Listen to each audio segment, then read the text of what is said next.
Podemos estar sentados, por favor. Amados irmãos e irmãs em Cristo, nós já estamos nos aproximando da Páscoa. Estamos no quarto domingo da Quaresma. Assim como no Natal, nós nos preparamos para o Natal que nós chamamos de Advento. Tem um domingo que nós chamamos Domingo da Alegria, Domingo Gaudete, Domingo da Alegria. Por que alegria? Porque está se aproximando uma das nossas festas, uma das maiores festas, a encarnação do Verbo. E que o ano jubilar retoma 2000 anos da presença de Jesus no meio dos homens. Viram Deus aí caminhando no meio dos homens. Muito bem. Então, quando se aproxima do Natal, muda as vestes. Nós colocamos rosa. Assim também no tempo quaresmal. O quarto domingo é tido como o domingo da alegria, domingo letário. Então são duas palavras em latim, mas que têm o mesmo significado: alegria. Alegria porque se aproxima o mistério, e agora o mistério da Páscoa, a ressurreição de Jesus. Ele está vivo. Ele disse que estaria conosco por todo sempre. Eis que estarei convosco todos os dias, até o fim do mundo. Então, muito bem, então a igreja retoma toda essa história, essa festa, que é da nossa própria fé, para então vivenciá-la no meio dos irmãos. Então não é somente um pensamento, mas é uma instituição que pensa assim. Aliás, é uma instituição que vive assim há 2000 anos. Pronto, então por isso que hoje o padre está de rosa. Geralmente, tanto no Advento como na Quaresma, é roxo. Mas hoje, porque se aproxima da Páscoa, nós mudamos a cor litúrgica para vivenciarmos a alegria. Pronto. E hoje, então, nós temos a liturgia que nos ajuda a refletir sobre o domingo da alegria. Quais motivos nós ouvimos aqui que o povo hebreu tinha para expressar a sua alegria?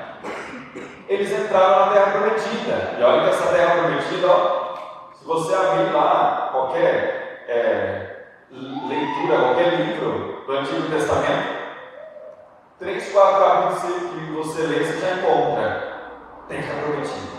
Que terra é esta? Então, perpassou por todo o Antigo Testamento. Foi uma das promessas de Deus a Abraão. Muito bem. Então, aqui nós temos que recordar um episódio em que Deus escolhe Moisés para ir ao encontro do seu povo no Egito, para libertar o povo da escravidão do Egito. Moisés foi, libertou o povo da escravidão do Egito, estavam caminhando para a Terra Prometida, mas o povo de cabeça dura começou a murmurar, a reclamar. E olha que Deus tinha feito muitos milagres. Mas eles então reclamaram, provocaram a ira de Deus. Gente, praticamente há uns 3, 4 dias para atravessar onde eles estavam até a terra de Canaã. Por que eles sofreram 40 anos naquele deserto? Deus parece que esperou todos eles morrerem. Muito bem. Eles provocaram a ira de Deus. Uma dessas investidas desse povo, eles reclamaram: o Senhor nos tirou do Egito para deixar morrer aqui no deserto de fome e sede?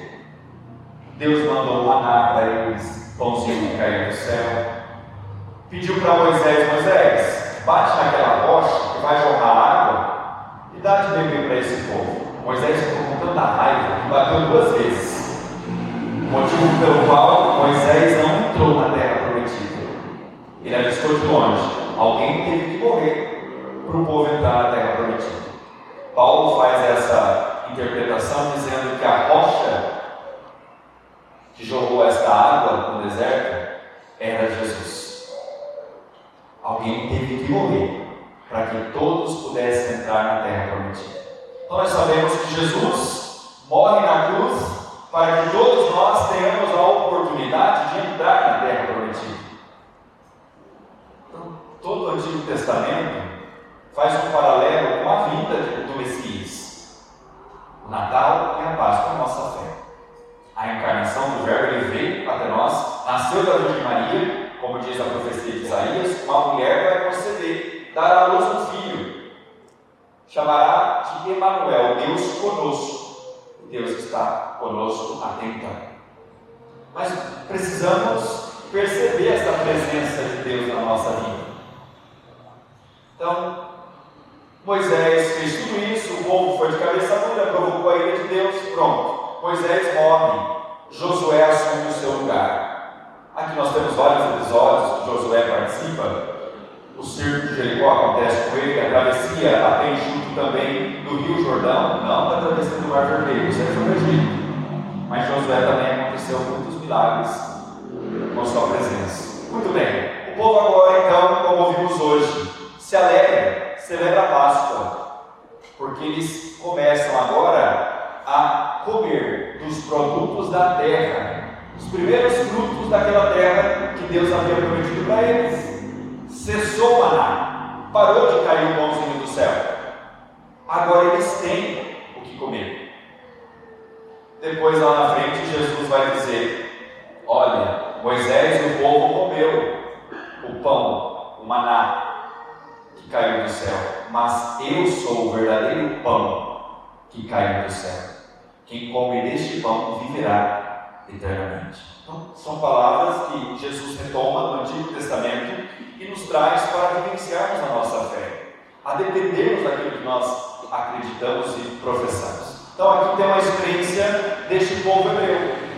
Eles ficaram felizes porque eles começaram a ver os frutos da terra prometida e celebraram então a Páscoa. Celebrar a Páscoa para o judeu era recordar que Deus livrou eles da escravidão do Egito.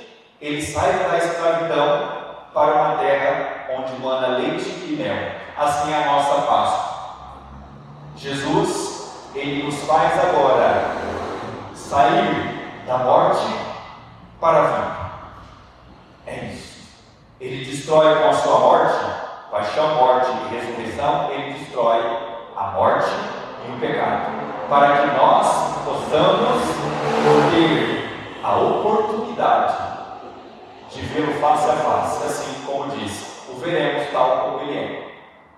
Mas é preciso ter fé, é preciso caminhar com fé. Nós ouvimos o Salmo: provai e vede quão suave é o Senhor. O salmista aqui faz esta menção por conta que ele foi ouvido.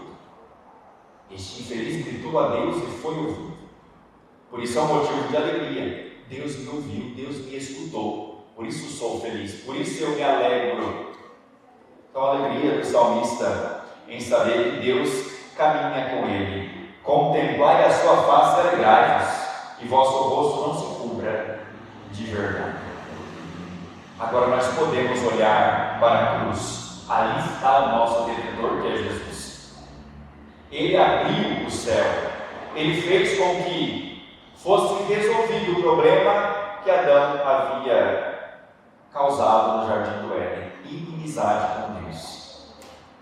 Através de Jesus agora nós temos um novo acesso a Deus. Aliás, Jesus disse: eu sou o caminho, a verdade e a vida. Ninguém vai ao Pai a não ser por mim. Então não tem atalhos. Embora tenha caminhos aí que até melhores do cristianismo. Ao olhar humano, nossa, para que sofrer?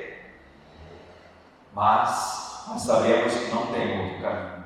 Jesus é o caminho, a verdade e a vida. Então nós vimos essa experiência comunitária. O povo da aliança, das primeiras alianças que Deus fez com o seu povo.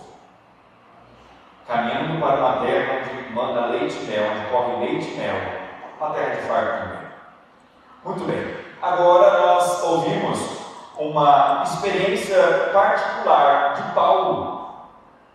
É como se perguntassem assim: Paulo, como foi a sua experiência com Jesus? Ele respondeu: se alguém está em Cristo, é uma criatura nova. O mundo velho desapareceu, tudo agora é novo, e tudo vem de Deus. Tem uma altura que Paulo diz que tudo agora virou esterco, é básico. Para mim, o viver agora é Cristo, o morrer é loucura.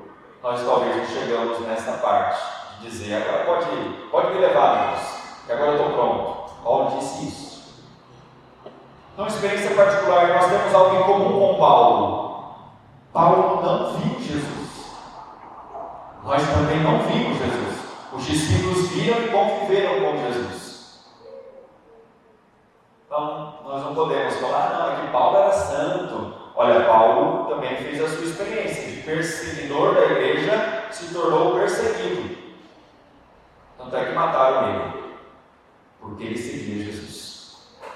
Então, experiência particular. E qual é a nossa experiência com Jesus? Se alguém aí fora nos topar e perguntar, olha, como é a sua experiência com Jesus? Qual é o nosso discurso? A gente fala qualquer coisa só para responder a pergunta, para não passar vergonha? Ou a gente fala, a experiência é isso, a minha vida com Cristo é esta, sou feliz. Sou feliz. Então é importante nós fazermos a experiência com Deus. Depois Paulo desce um discurso maravilhoso. Com efeito, em Cristo Deus reconciliou o mundo consigo. Toda vez, no momento do perdão, eu falo isso. Possamos fazer um momento de silêncio para refletirmos de qual maneira Deus nos reconciliou. Foi com Jesus na cruz. É a fala de Paulo, não é minha. Reconciliou o mundo consigo, não imputando aos homens as suas faltas e colocando em nós a palavra da reconciliação. Somos, pois, embaixadores de Cristo. Ele não teve pecado, mas Deus o fez pecado para destruir o pecado e a morte, para que nele nós nos tornemos justiça de Deus. Não é condenação de Deus, é justiça de Deus. Guarda essa palavra que já a gente repõe. Nós ouvimos depois o Evangelho rico, a parábola que nós já ouvimos muitas vezes, a parábola do Pai misericordioso. Alguns dizem do filho pródigo. Do Pai misericordioso cai melhor, porque o Pai tem misericórdia, tanto do filho mais velho como do filho mais novo. Mas, na reflexão aqui, Jesus tem um motivo pelo qual ele conta esta parábola. Se a parábola é uma história que Jesus inventou ali na hora, embora aparentemente parece que aconteceu, né? A gente vai ouvindo aqui, vai lendo, parece que está acontecendo isso aqui. Jesus tinha uma facilidade muito grande de contar parábolas. Mas por que ele conta a parábola? Justamente para cumprir algumas profecias em que dizia que o Messias viria e contaria parábolas. Então por isso que ele conta essas histórias, e muito bonita por sinal. Então se a parábola pode ser que não aconteceu, mas enfim, é que parece que aconteceu e acontece até hoje. Com começo, meio e fim, a história que Jesus conta. Muito bem, então ele conta essa parábola por conta da crítica dos fariseus e mestres da lei. Aqui nós precisamos lembrar a vida de Jesus como foi. Ele sentava no meio dos pecadores, ele curava e fazia tudo isso. E a lei dizia que um profeta não pode sentar no meio de zombadores e pecadores. Jesus faz tudo isso para confundir aqueles que eram talvez donos da verdade, enfim. Mas aqueles que esperavam de fato o Messias, olhando para Jesus, poderiam reconhecê-lo como o Messias muito fácil. Muito bem. Então aqui Jesus conta essa parábola por conta da crítica dos fariseus que não reconheceram. Muito bem. Então aqui o filho mais novo representa os publicanos e pecadores. Aqueles que pecaram, mas se arrependeram e foram até Jesus para escutar. E o filho mais velho aqui representando os mestres da lei e os fariseus, que não queriam saber de Jesus. Não queriam saber da justiça de Deus. Queriam condenar. E Deus nos fez, através da paixão, morte e ressurreição de Jesus, justiça de Deus. É para salvar a humanidade. É para ajudar as pessoas a voltar para Deus. Deus nos reconciliou em Jesus. Nós precisamos lembrar isso aos homens e às mulheres nesse tempo. Senão, gente, não precisa continuar vivendo uma vida cristã. Vamos viver olho por olho, dente por dente. É mais fácil. Sem medo. Não, nós precisamos viver a nossa fé, praticar a nossa fé. Então Jesus conta essa parábola porque esses homens estavam criticando ele. Tem muitos detalhes aqui, não dá para trabalhar todos os detalhes teológicos desta parábola.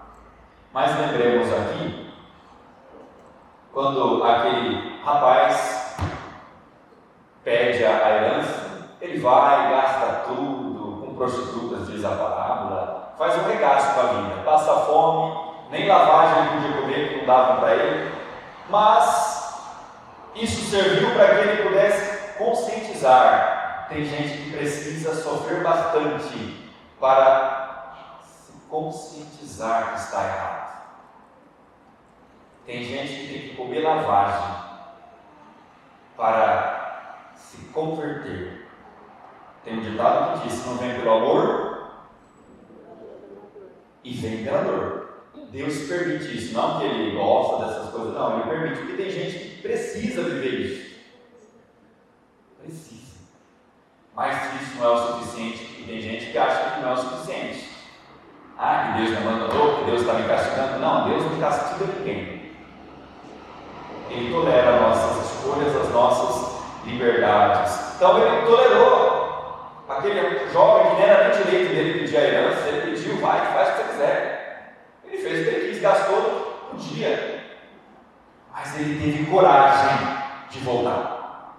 Estava na lama, na sujeira, mas ele teve coragem. E ele veio pensando: por que eu estou vendo essa vida? Meu pai tem tanta gente lá, empregados, come bem, fartura, e eu aqui. Eu vou voltar. Voltou. Interessante que a parábola mostra isso. Parece que o pai estava esperando o filho todo dia. Ele avistou de longe. Já ficou feliz. Então a alegria que Deus tem de acolher,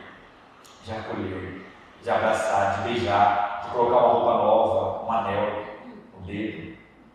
A aliança que Deus faz agora com a humanidade que estava suja no pecado, mas que foi salva pela vinda de Jesus. O homem que tem o nome Jesus, Yeshua, Deus salva. Não fez só jus ao nome que Jesus carrega, Ele salva, e vem para salvar a todos.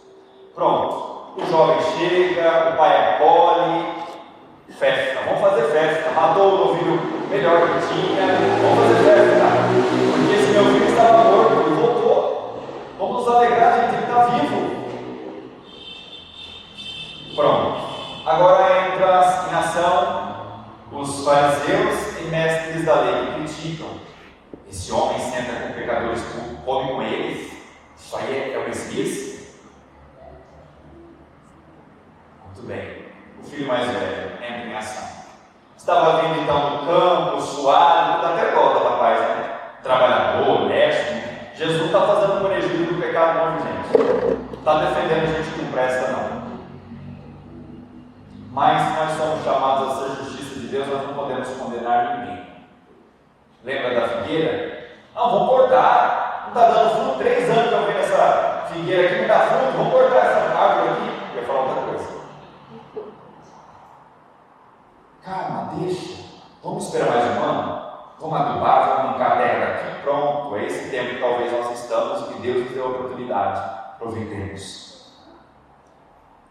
Muito bem. Esse homem chega, ouve o barulho, suado, cansado, de tarde. O que está acontecendo na minha casa? Barulho de dança. Onde ele foi primeiro? Ele foi no pai? O filho mais velho foi perguntar para quem? O empregado. Ou seja, ele não tinha uma intimidade com o pai dele. A relação dele com o pai era de patrão e empregado. Ele considerava um empregado eu trabalho tanto tempo para ti, Pai. Nunca desobedeci nenhuma ordem tua. Aí vem esse meu filho que gastou com prostitutas. Senhor, faz um banquete. Mata o novilho mais gordo. Inclusive, quem cuidava desse novilho, com certeza era o filho mais velho. Tratava desse boi. Rapaz. Na nossa cabeça também a gente não acha justo. Com certeza. O quê? E aí? O Senhor nunca me deu um cabrito para eu festejar com os meus amigos? A preocupação dele não era comer ou beber. Porque o pai já tinha dito: filho, tudo que eu tenho é teu. Você está aqui comigo, mas nunca percebeu a minha presença. Não adianta caminhar dessa forma, sem perceber a presença de Deus. Nós corremos um risco muito grande de chegar cansado no inferno. Tanto que a gente fala do nome de Deus, corre para lá, é terço, é não sei o que, eu participo de tudo. Ótimo, você está aqui. Será que é sobre o corpo presente? Será que nós não estamos correndo esse risco de estar do lado de Deus, trabalhando a vida inteira para Ele? Mas cadê o prazer em fazer, em obedecer, em amar a obediência? Nós corremos um risco muito grande de viver de escala. Hoje eu vou na missa porque eu sou ministro, eu vou servir. Hoje eu vou na missa porque eu vou cantar. Graças a Deus aqui não acontece isso, é só lá em Bangladesh, né? Aqui, graças a Deus, não acontece. Muito bem, todo domingo é dia do Senhor. Venha à missa, participe. É a única maneira de agradar o coração de Deus é falando bem do seu filho, falando bem de Jesus, agradecendo aquele sacrifício que Ele fez por nós na cruz. Então, essa é a oportunidade que nós temos. E Deus nos deu. Então, uma parábola, talvez não existiu, gente, essa história. Jesus contou, inventou na hora ali para poder falar mal dos fariseus e doutores da lei, que eram donos da verdade, orgulhosos, que não mudam de vida, que preferem ficar apontando, condenando. Quantos de nós também? Isso aí, padre, não presta, não vai dar fruto nenhum. Larga de mão, não cuida disso não. Isso aí vai mudar nunca. Tem uma frase de Madre Teresa de Calcutá que ela diz isso: aqueles que nós julgamos que não merecem o nosso amor são os que mais precisam dele. Só que nós insistimos em ficar no nosso erro, na dureza do coração. Endurecemos mais ainda. Não, eu estou certo, corre para a razão. Se nós olharmos só para a razão, gente, repito, olho por olho, dente por dente, pode viver assim. Mas será que nós dormimos em paz? Não adianta. Nós precisamos estar em paz, viver em paz. Pronto. O pai insistiu, filho, fica aqui, entra para a festa. Não quis. Deus insiste conosco. Nós somos tubões, não vou. Quem perde somos nós. Vamos pedir que o Espírito Santo interfira nas nossas atitudes, para que nós tenhamos a coragem de sair da lama, ou talvez do orgulho. Os dois pecados aqui, do filho mais novo e do filho mais velho. Um que gastava tudo, mas depois teve consciência e voltou. O outro que talvez morreu no pecado, na dureza do coração, do orgulho. Não vou perdoar, não vou amar o meu irmão, não vou, nem o pai pode insistir, eu não vou. Tem gente que infelizmente é assim, como diz aquela música: eu nasci assim, vou morrer assim, Gabriel, não é? Tem gente que não canta. Precisamos mudar. Quaresma é um tempo de mudança. A campanha da fraternidade também faz campanha para vivermos a fraternidade, uma mudança integral na nossa vida. Não é de uma hora para outra, só 40 dias, por toda a vida. Então, que o Espírito Santo nos ajude a nos chamar uns dos outros de irmãos. este teu filho, não. Este meu irmão.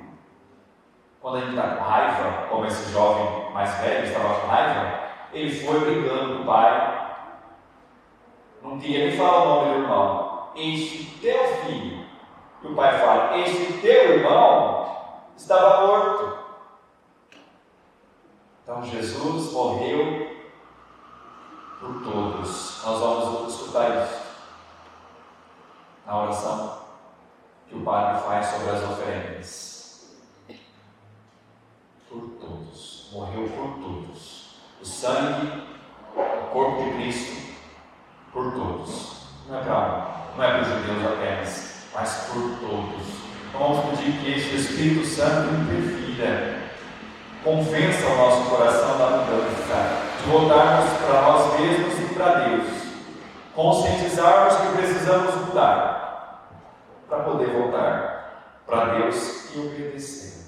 Então, assim, a história de Israel foi desse jeito, a história do povo de Deus continua sendo assim, mas nós podemos mudar. O Espírito Santo, então, nos ajuda a viver da alegria que a Páscoa de Cristo nos traz.